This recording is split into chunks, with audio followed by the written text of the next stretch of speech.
ओम क्लीम कृष्णाय नमः। आप सभी का मेरे YouTube चैनल भक्ति सागर में पुनः स्वागत है।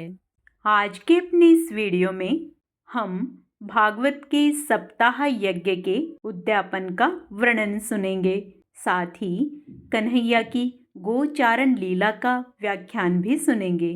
आज का अपना वीडियो शुरू करने से पहले आप सभी से विनम्र प्रार्थना है, यदि आप मेरे चैनल पर नए आए हैं और अभी तक मेरे चैनल को सब्सक्राइब नहीं किया है, तो सभी प्रकार के व्रत त्योहारों से संबंधित जानकारियां प्राप्त करने के लिए, सभी व्रत कथाएं सुनने के लिए तथा मार्गशीर्ष मास में भागवत कथा महात्म्य तथा कृष्ण बाल लीलाओं का आनंद लेने के लिए कृपया मेरे चैनल को सब्सक्राइब अवश्य करें। वीडियो यदि पसंद आता है तो लाइक एंड शेयर भी करें। श्रीमद् भागवत सप्ताह करने के बाद इसके व्रत के उद्यापन की विधि बताई गई है। इस प्रकार इस व्रत की विधियों का पालन करके फिर उद्यापन करें। जिन्हें इसके विशेष फल की इच्छा हो, वे जन्माष्टमी व्रत के समान ही इस कथाव्रत का उद्यापन करें। किंतु जो भगवान के अकिंचन भक्त हैं, उनके लिए उद्यापन का कोई आग्रह नहीं है। वे स्वर्ण से ही पवित्र हैं, क्योंकि वे तो निष्काम भगवत भक्त हैं। इस प्रकार जब सप्ताह यज्ञ समाप्त हो जाए, तब श्रोताओं को अत्यंत भक्ति पूर्वक पुस्तक और वक्ता की पूजा करनी चाहिए। फिर वक्ता श्रोताओं को प्रसाद, तुलसी और प्रसादी मालाएं दे और सब लोग मृदंग और झांझ की मनोहर ध्वनि से सुंदर कीर्तन करें। जय जयकार, नमस्कार और शंख ध्वनि का घोष कराए तथा ब्राह्मण और याचकों को धन और अन्न दे। श्रोता विरक्त हो तो कर्म की शांति के लिए दूसरे दिन गीता पाठ करे। गृहस्थ हो तो हवन करे। उस हवन में दसम स्कंद का एक एक श्लोक पढ़कर विधि पूर्वक खीर, मधु, घृत, तिल और अन्नादि सामग्रियों से आहुति दे अथवा एकाग्रचित्त से गायत्री मंत्र द्वारा हवन करे, क्योंकि यह महापुराण गायत्री स्वरूप ही है। होम करने की शक्ति ना हो तो उसका फल प्राप्त करने के लिए ब्राह्मणों को हवन सामग्री दान करे तथा नाना प्रकार की त्रुटियों को दूर करने के लिए और विधि में जो न्यूनता अधिकता रह गई हो, उसके दोषों की शांति के लिए विष्णु सहस्त्र नाम का पाठ करे। उससे सभी कर्म सफल हो जाते हैं, क्योंकि कोई भी कर्म इससे बढ़कर नहीं है। फिर 12 ब्राह्मणों को खीर और मधु आदि उत्तम उत्तम पदार्थ खिलाए और व्रत की पूर्ति के लिए अपनी सामर्थ्य के अनुसार गो और स्वर्ण का दान करे। सामर्थ्य हो तो 3 तोले सोने का सिंहासन बनवावे, उस पर सुंदर अक्षरों में लिखी हुई श्रीमद् भागवत की पोथी रखकर उसकी आवाहन आदि विविध उपचारों से पूजा करे और फिर जितेंद्रिय आचार्य को उसका वस्त्र, आभूषण एवं गंध आदि से पूजन कर दक्षिणा के सहित समर्पण कर दे। इस श्रीमद् भागवत से भोग और मोक्ष दोनों ही मिल जाते हैं। सूत जी कहते हैं, सोनक जी, यूं कहकर महामुनि सनकादि ने 1 सप्ताह तक विधि पूर्वक इस सर्व पाप नाशिनी, परम पवित्र तथा भोग और मोक्ष प्रदान करने वाली भागवत कथा का प्रवचन किया। सब प्राणियों ने नियम पूर्वक इसे स्वर्ण किया। इसके पश्चात उन्होंने विधि पूर्वक भगवान पुरुषोत्तम की स्तुति की। कथा के अंत में ज्ञान, वैराग्य और भक्ति को बड़ी पुष्टि मिली और वे तीनों एकदम तरुण होकर सब जीवों का चित्त अपनी ओर आकर्षित करने लगे। अपना मनोरथ पूरा होने से नारद जी को भी बहुत प्रसन्नता हुई। वह बहुत हर्षित हुए और परमानंद से पूर्ण हो गए।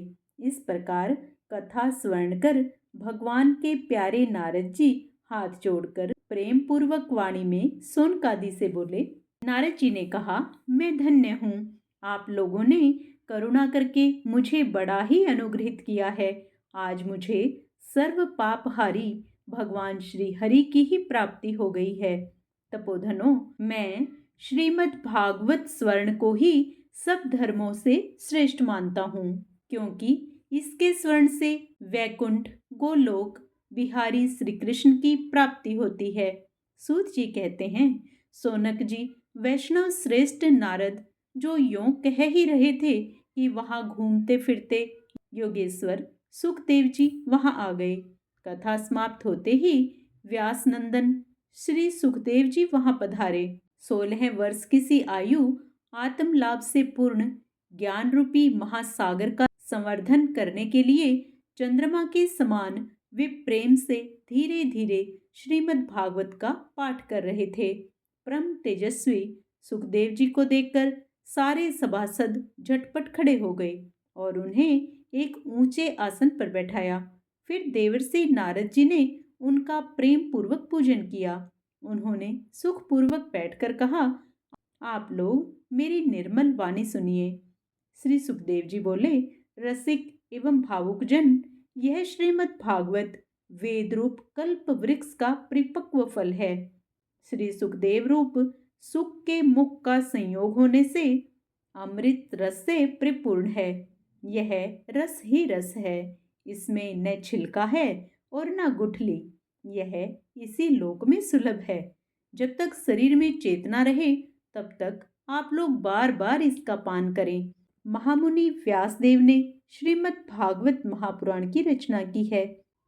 इसमें निष्कपट निष्काम परम धर्म का निरूपण है।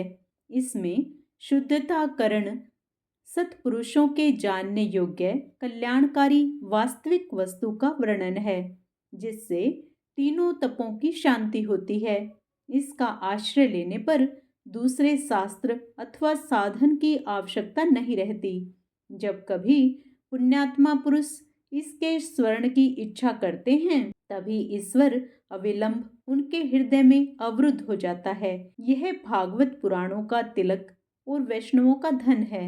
इसमें परमहंसों के प्राय विशुद्ध ज्ञान का वर्णन किया गया है तथा ज्ञान, वैराग्य और भक्ति के सहित निवृत्ति मार्ग को प्रकाशित किया गया है।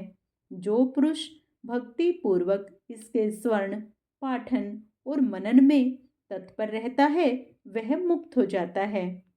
यह रस स्वर्गलोक, सत्यलोक, कैलाश और वैकुंठ में भी नहीं है। इसलिए भाग्यवान श्रोताओं, तुम इसका खूब पान करो, इसे कभी मत छोड़ो, मत छोड़ो। बाल कृष्ण ने अपने जन्म से लेकर ही बहुत सारी बाल लीलाएं की हैं, जो भक्तों के मन को प्रेम से भर देती हैं। इन्हीं में से एक है गोचारण लीला, जिसका वर्णन आज हम अपनी वीडियो में करेंगे। भगवान कृष्ण अब छठे वर्ष में प्रवेश कर गए हैं। एक दिन भगवान मैया से बोले, मैया अब हम बड़े हो गए हैं। मैया ने कहा, अच्छा लल्ला, तुम बड़े हो गए हो तो बताओ क्या करें। भगवान ने कहा, मैया अब हम बछड़े नहीं चराएंगे, अब हम गायें चराएंगे। मैया ने कहा, ठीक है, बाबा से पूछ लेना। झट से भगवान बाबा के पास पहुँचे। बाबा ने कहा, लल्ला तुम अभी बहुत छोटे हो, अभी बछड़े ही चराओ। भगवान बोले, बाबा मैं तो गायें ही चराऊंगा। जब लाला नहीं माने तो बाबा ने कहा, ठीक है लल्ला, जाओ पंडित जी को बुला लाओ, वे गोचारण का मुहूर्त देखकर बता देंगे। भगवान झटपट ही पंडित जी के पास पहुंचे और कहा, पंडित जी, बाबा ने बुलाया है, गोचारण का मुहूर्त देखना है, आप आज का ही मुहूर्त निकाल दीजिए। यदि आप ऐसा करोगे तो मैं आपको बहुत सारा माखन दूंगा। पंडित जी घर आ गए, पंचांग खोलकर बार बार उंगलियों पर गिनते। बाबा ने पूछा, पंडित जी क्या बात है, आप बार बार क्या गिन रहे हैं। पंडित जी ने कहा, क्या बताएं नंद बाबा जी, केवल आज ही का मुहूर्त निकल रहा है, इसके बाद तो 1 वर्ष तक कोई भी मुहूर्त नहीं है। ऐसा सुनकर नंद बाबा ने कन्हैया को गोचारण की स्वीकृति दे दी। भगवान जिस समय जो काम करें वही मुहूर्त बन जाता है। उसी दिन भगवान ने गोचारण शुरू किया। वह शुभ दिन कार्तिक माह का गोपा अष्टमी का दिन था। अब भगवान अपने सखाओं के साथ गोएं चराते हुए वृंदावन में जाते हैं और अपने चरणों से वृंदावन को अत्यंत पावन करते हैं।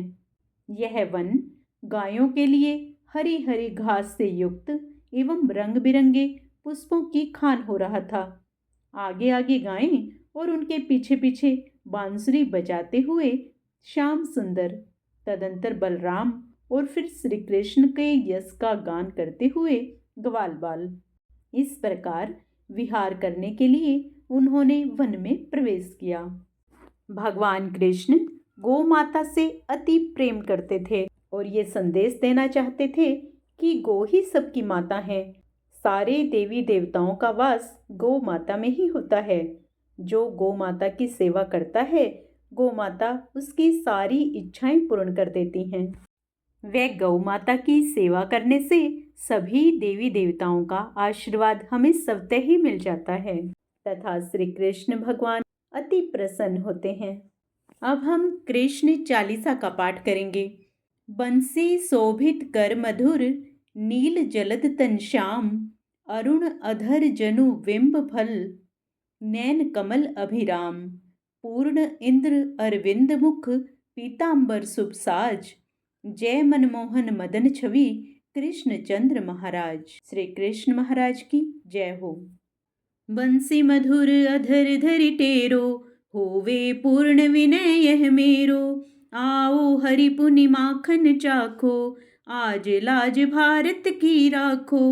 गोल कपोल चिबुक अरुणारे, मृदु मुस्कान मोहिनी डारे, राजित राजीव नैन विशाला, मोर मुकुट वैजंती माला, कुंडल स्वर्ण पीत पट आछे, काटी किंकणी कांचन काछे, नील जलज सुंदर तनु सोहे, छवि लखी सुर नर मुनि मोहे, मस्तक तिलक अलक घुंघराले, आओ कृष्ण बांसुरी वाले, करिपे पान पुतन ही तारियो, अका बका कागा सुर मारियो, मधुबन जलत अग्नि जब ज्वाला, मैं शीतल लखत ही नंद लाला, सुरपति जब ब्रज चढ़ियो रिसाई, मूसर धार वारी वर्षाई, लगत लगत ब्रज चहन बहाओ, गोवर्धन नख धारी बचाओ, लखी जसोदा मन भरम धिकाई,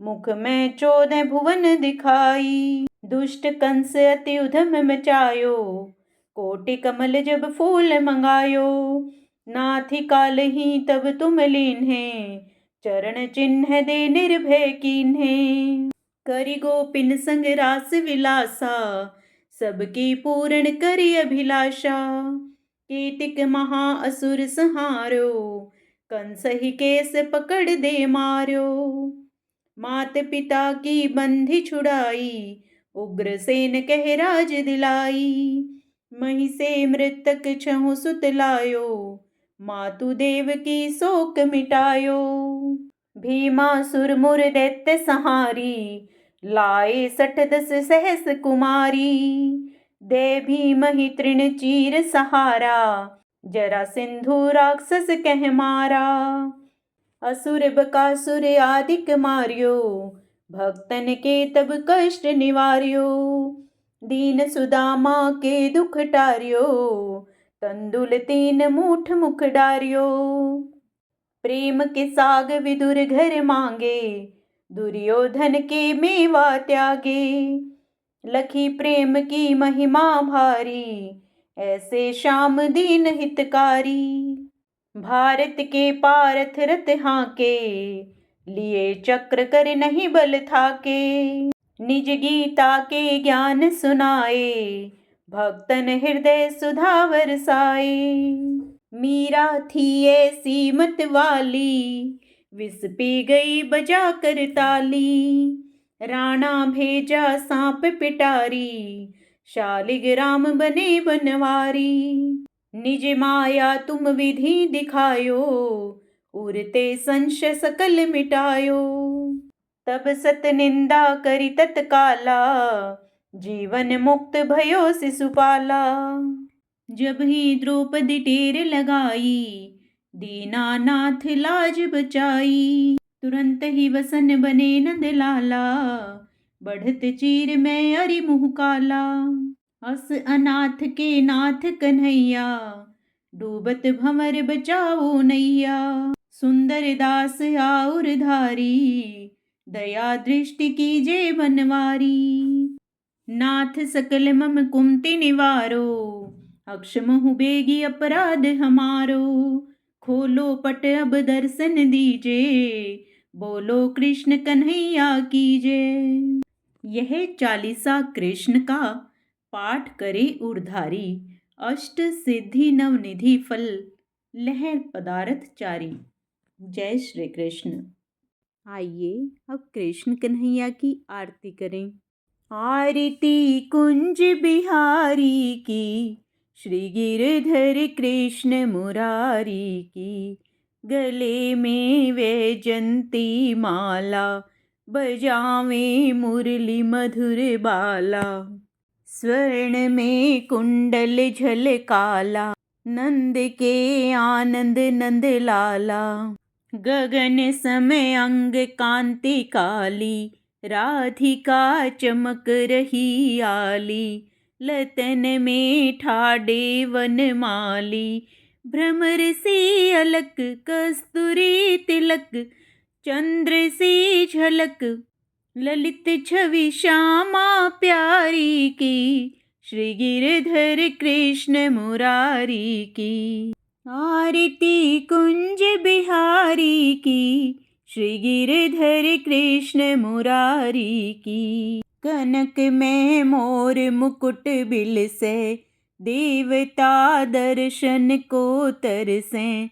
गगन सो सुमन राशि बरसे, बजे मुरे चंग मधुर मृदंग।